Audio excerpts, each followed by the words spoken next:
Cooking in Japan is different. The sinks are different, the drains are different, the stoves are different, the hood vents are different, and the ingredients we can easily get at the grocery stores are different. I'm here at what is marketed as the most luxury apartment in all of Fukuoka. That's the biggest city in southern Japan. It's attached to the Ritz Carlton. And I'll show you how in this kitchen we can make an extremely high protein, extremely low calorie dish, which is almost impossible to get at any of the restaurants around here. We'll do it using ingredients that are easy to get very cheaply almost anywhere in Japan, only tomatoes and eggs.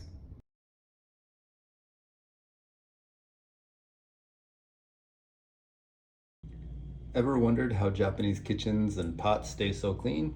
Well, here's a pro tip. I cracked the eggs on the side of the pot, wipe it down, and wipe down any dripped eggs, like I dripped eggs, before you turn the heat on. Most sinks in Japan have a net under the drain. The sewer pipes aren't built to handle any kind of waste. So you can scrape all the little tomato juice and all the little seeds and all the little bits except the stems directly into the pot.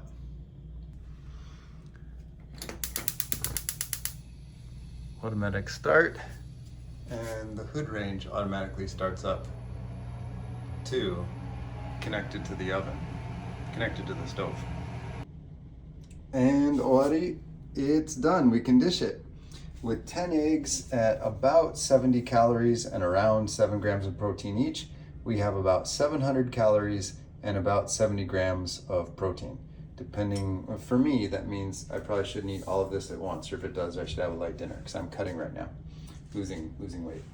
The greens and the tomatoes have essentially 0 calories, very nearly 0. So I added 3 tomatoes because that's how much I wanted to eat, and it helps me feel full and I enjoy the taste, and there's some good nutrients.